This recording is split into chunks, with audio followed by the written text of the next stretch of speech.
Hello everyone, आज हम class 10 science के चैप्टर नंबर 12 का लेक्चर नंबर 3 करेंगे। लास्ट लेक्चर में हमने पढ़ा था ड्रिफ्ट वेलोसिटी के बारे में पढ़ा था। हमने ये पढ़ा था कि एक वायर होती है, उसको अगर हम ऐसे ही लेके रख देते हैं, ठीक है, बैटरी वगैरह से कनेक्ट नहीं करते तो भी उसमें इलेक्ट्रॉन फ्लो करते हैं, फिर करंट कैसे जनरेट नहीं होता, ठीक है, क्योंकि वो क्या होते हैं, रेंडमली मूव कर रहे होते हैं। तो फिर अगर हम उसको बैटरी से कनेक्ट कर जाते हैं तो ड्रिफ्ट वेलोसिटी उसको मिल जाती है, जिसकी वजह से क्या हो जाता है, करंट उसमें जनरेट हो जाता है। ये सब कुछ पढ़ा था। और ये करंट मतलब ये ड्रिफ्ट वेलोसिटी प्रोवाइड कौन करा रहा था, बैटरी प्रोवाइड करा रही थी। Okay, clear. फिर इसके बाद हमने पढ़ा था पोटेंशियल डिफरेंस क्या होता है, उसकी एसआई यूनिट पढ़ी थी, एलेसेंड्रो वोल्टा ने उसको उसके बारे में बताया था। और हमने 1 वोल्ट पढ़ा था। तो ये सब कुछ तो हमने लास्ट लेक्चर में पढ़ा था। आज के लेक्चर में हम symbols of components in circuit diagram, circuit diagram बनाते समय जब आप ड्रॉ करते हो तो आप कुछ सिंबॉलिकली रिप्रेजेंट करते हो उसकी कंपोनेंट को, तो वो किस तरीके से करते हैं आज की वीडियो में हम वही पढ़ेंगे। So without wasting time let's get started. सबसे पहला है एन इलेक्ट्रिक। सबसे पहले तो जानते हैं कि सर्किट होता क्या है, इलेक्ट्रिक सर्किट होता क्या है। Electric circuit a continuous and closed path of electric current, ठीक है, a continuous and closed path of an electric current। ये हमने प्रीवियस लेक्चर में भी पढ़ा था, इलेक्ट्रिक सर्किट के बारे में पूरा पढ़ा था। तो अगर किसी को कोई डाउट हो उसमें इलेक्ट्रिक सर्किट की डेफिनेशन, ये टर्म ही किसी को समझ ना आई हो तो वो इसकी फर्स्ट लेक्चर देख सकता है और उसको समझ आ जाएगा, आई होप। अब पढ़ते हैं इलेक्ट्रिक सेल जो होता है उसका सिंबल क्या होता है। इलेक्ट्रिक सेल को जब आप सर्किट डायग्राम में ड्रॉ करते हो, जब आप सर्किट डायग्राम बनाते हो तो पूरा पूरा सेल थोड़ी ड्रॉ करके आओगे, ठीक है, उसका एक सिंबल होता है, उसको सिंबल को ड्रॉ करके आते हो। तो उसका सिंबल देखो ऐसे होगा, ये ऐसे होगा, ठीक है, ये एक बड़ा डंडा खींचा और एक ये छोटा, एंड ये दो ऐसे कर दिए, ठीक है। इस पे पॉजिटिव साइन इधर लगाओ, इधर की साइड नेगेटिव।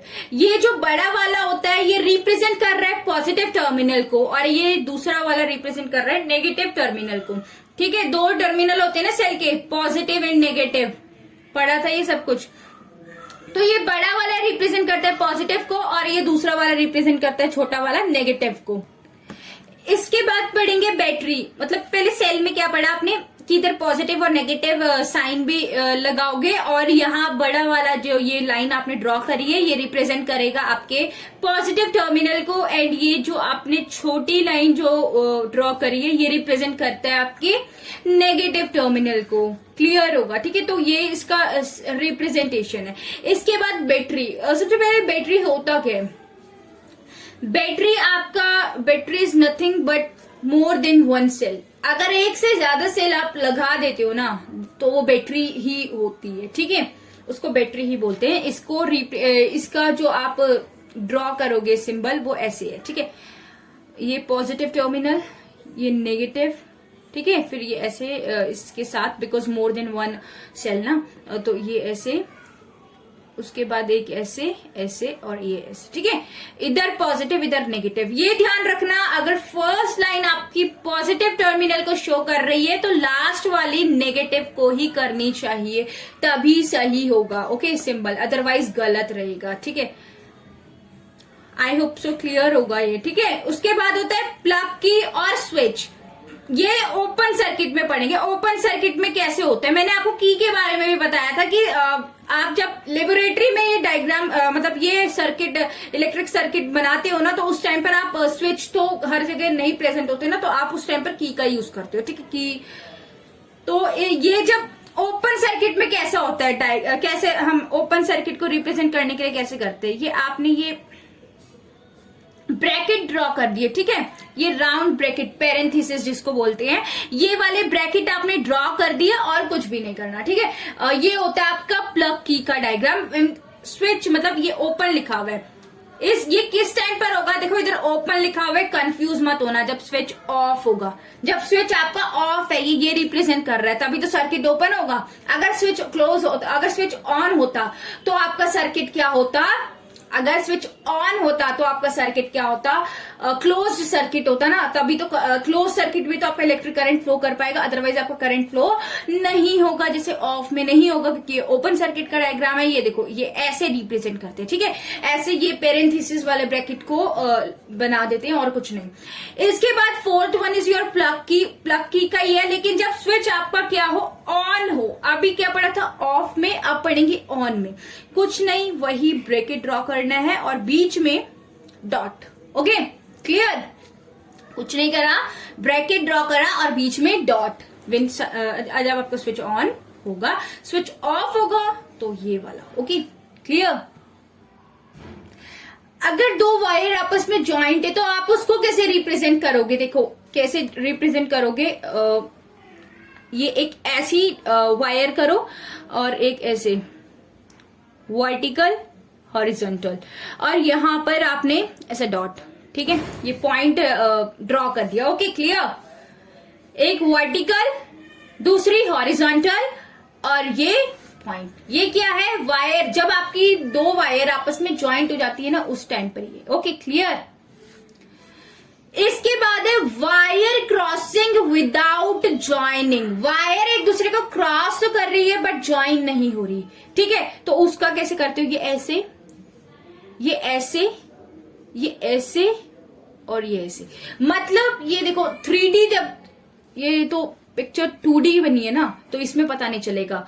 जैसे कि दो वायर लिया आपने, ठीक है, दो वायर ली, जब इसको ऐसे ज्वाइंट करोगे, जब ये आपस में कनेक्ट हो रही है ना, तो उस टाइम पर ये ऐसे होगी। पर ये वायर एक दूसरे को क्रॉस कर रही है पर आपस में कनेक्ट नहीं हो रही, आपस में ज्वाइंट नहीं हो रही, तब ऐसे बनाओगे। जैसे अभी हम देखते हैं, देखो कैसे। देखो जैसे आप इसको ऐसे 3D देख सकते हो। देखो ये दो ये वायर एक दूसरे को क्रॉस कर रही है बट आपस में ना ज्वाइंट नहीं हो रही। ध्यान से देखना, क्लियर होगा अब। ओ माय गॉड, ये देखो, ये आपस, यार ये वायर थोड़ी ना टेढ़ी सी रह गई और ये आपस में देखो ना ज्वाइंट नहीं हो रही, आपस में ज्वाइंट नहीं हो रही। तो इस टाइप की वायर को आप बोलोगे, इस टाइप की कनेक्शन को आप बोलोगे वायर क्रॉसिंग विदाउट ज्वाइनिंग, ठीक है, आपस में ज्वाइंट नहीं हो रही। दूसरी वाली आपस में जब ज्वाइंट हो रही थी, जब दो वायर आपस में ज्वाइंट होंगी, ठीक है, जैसे कि मान लो ऐसे, इस टाइप से, ठीक है, इस टाइप से कुछ, तो ये ऊपर वाला था वायर ज्वाइंट। क्लियर? इसके बाद है एन इलेक्ट्रिक बल्ब। एक इलेक्ट्रिक बल्ब को आप कैसे डिनोट करोगे? Something like this. ओके, पूरा बल्ब बनाने का इतना टाइम नहीं होता एग्जाम में, ठीक है, तो ऐसे बल्ब को आप ड्रॉ करके आओगे। अ रेजिस्टर ऑफ रेजिस्टेंस आर, ठीक है, रेजिस्टर को कैसे ड्रॉ करते हैं? ऐसे समथिंग लाइक दिस। ओके, थोड़ा ये ऐसे ऊपर को ऐसे करके ड्रॉ करके आ जाना। Okay, clear? रेजिस्टर क्या करता है? करंट को रोकता है, रेजिस्ट करता है, नाम से पता लग रहा है ना, रेजिस्टेंस क्या रेजिस्ट करेगा, विच अपोजेस करंट को रोकेगा, ठीक है। इसके बाद है वेरिएबल रेजिस्टेंस और रियोस्टेट। नाम से पता लग रहा है वेरिएबल रेजिस्टेंस, ये क्या करेगा, जो रेजिस्टेंस होता है ना उसको रियोस्टेट, इसका नाम, दूसरा नाम रियोस्टेट भी होता है। नाम से ही पता लग रहा है कि इसमें रेजिस्टेंस चेंज होता जाएगा with respect to time. Time के साथ साथ आप रेजिस्टेंस को चेंज कर सकते हो, ठीक है, ऐसे कुछ घुमा, ऐसे देखो समथिंग ऐसे करके घुमा के ना रेजिस्टेंस चेंज हो जाती है। मतलब इससे आप रेजिस्टेंस को ऊपर नीचे कर सकते हो, रेजिस्टेंस को एडजस्ट कर सकते हो, जिसके अकॉर्डिंग आपका वो अप्लायंस काम कर रहा होगा, ठीक है। इससे क्या होगा, करंट रेगुलेट होगा। करंट कैसे रेगुलेट होगा? क्योंकि रेजिस्टेंस क्या करता है, करंट को रोकता है। अगर ज्यादा रेजिस्टेंस होगा तो कम उसमें से करंट पास होगा, ठीक है। और अगर कोई अप्लायंस आपका ऐसा है जो कम करंट पे काम करे, ज्यादा करंट उसको प्रोवाइड कर रहा होगे, तो क्या हो जाएगा, खराब हो जाएगा, ठीक है। तो वो वाले उसमें क्या करोगे, आप रेजिस्टेंस को बढ़ा दोगे। तो वो किसकी हेल्प से बढ़ा सकते हो? वेरिएबल रेजिस्टेंस की हेल्प से, ठीक है, रियोस्टेट की हेल्प से, ठीक है। इसको रिप्रेजेंट कैसे करते हैं? ऐसे सिंपली रेजिस्टेंस, जो रेजिस्टर था उसकी तरह ड्रॉ करो और ऐसे करके इधर से, तो ये आपने ऐसे ऑब्लिक लाइन ड्रॉ कर दी, तो ये वेरिएबल रेजिस्टेंस है, रियोस्टेट की रिप्रेजेंटेशन है, सिंबॉलिक रिप्रेजेंटेशन। इसको एक और तरीके से रिप्रेजेंट करते हैं, देखो ऐसे रिप्रेजेंट करते हैं इसको एक और तरीके से। ये इस तरीके से एक और लाइन ड्रॉ कर दो, ठीक है, ये डिसेंडिंग टाइप ये ऐसे करके transverse then descending. Okay clear, ठीक है। तो ये तो वेरिएबल रेजिस्टेंस रियोस्टेट की रिप्रेजेंटेशन होगी, ठीक है। रेगुलेट करता है करंट को, पूछ लेते ना कैसे रेगुलेट करेगा, क्योंकि रेजिस्टेंस बढ़ी तो करंट कम और रेजिस्टेंस कम तो करंट इंक्रीज हो जाएगा। Okay clear. एमीटर, अब एमीटर को कैसे रिप्रेजेंट करोगे, एक सर्कल ड्रॉ करो, उसमें अंदर लिख दो ए, कैपिटल ए, ओके।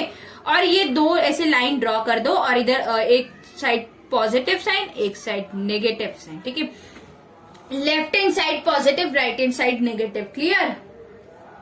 इसके बाद वोल्ट मीटर सेम ऐसे ही, बस इधर V से रिप्रेजेंट कर देते हैं एंड इधर भी पॉजिटिव एंड नेगेटिव, क्लियर।